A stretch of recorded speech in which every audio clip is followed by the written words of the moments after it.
बिस्मिल्लाहिर्रहमानिर्रहीम। तो फ़या अली मदद अलैहिस्सलातु वस्सलाम। मेरा सवाल है अपने उन भाइयों से कि जिनकी रवश ये है कि सुन्नत नबी सल्लल्लाहु अलैहि वसल्लम को आम किया जाए और सुन्नतों के ऊपर इंसानी ज़िंदगी की जो ये दीवार है वो खड़ी होनी चाहिए ताकि इंसान सुन्नतों पे अमल करके दुनिया और आखिरत की सआदतें हासिल करे। तो मैं अपने तमाम उन भाइयों से मुखातिब हूँ कि जो सुन्नत का जो है जो सुन्नत के बड़े पाबंद हैं और सुन्नत नबवी सल्लल्लाहु अलैहि वसल्लम को आम करना चाहते हैं, जो ये समझते हैं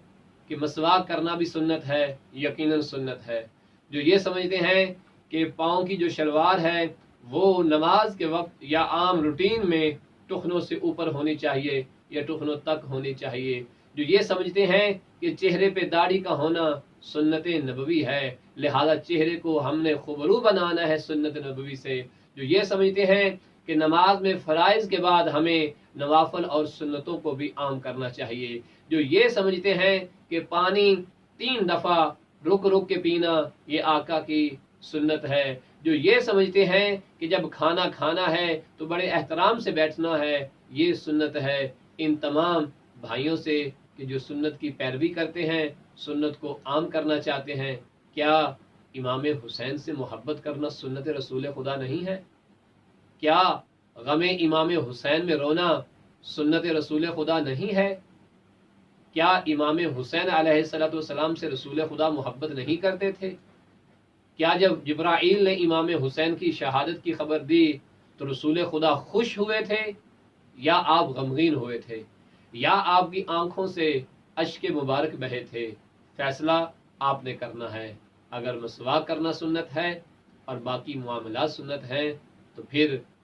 दुश्मनी नहीं, ताअस्सुब नहीं, मोहब्बत की ज़बान में बताइए, समझिए और समझाइए कि क्या गमे हुसैन में रोना फिर बिदअत कैसे हो गया,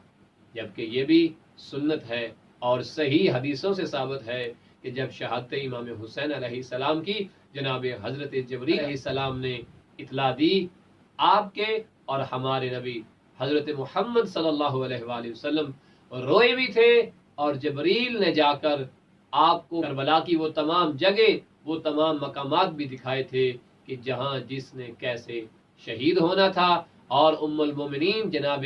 उम्मे सलमा को रसूल इस्लाम ने वो करबला की खाक वाली शीशी भी दी थी कि जब बीबी ने देखा कि रसूल इस्लाम वापस पलटे हैं तो आपके सर के बाल बिखरे हुए हैं, आंखों से आंसू जारी हैं। जब सबब पूछा कि इन बालों के बिखरने का सबब क्या है, इस चेहरे अनवर पे इन आंसुओं की मुसलसल जो है वो बहने का सबब क्या है, तो हाथ से वो शीशी दी, कहा ऐ उम्मे सलमा, जब इस शीशी से खून बहना शुरू हो जाए तो समझ लेना कि सरजमीने इराक करबला में मेरे बेटे हुसैन को ज़िबहा कर दिया गया। और ऐसे ही हुआ कि 10 मुहर्रम वाले दिन जब जनाब उम्मे सलमा ने उस शीशी को जो रसूल खुदा ने दी थी देखा कि उससे लहू बह रहा है, यानी इमाम हुसैन शहीद कर दिए गए, और रसूल इस्लाम ने जो जनाब उम्मुल मोमिनीन उम्मे सलमा से जो कहा था वो बरहक साबित हुआ।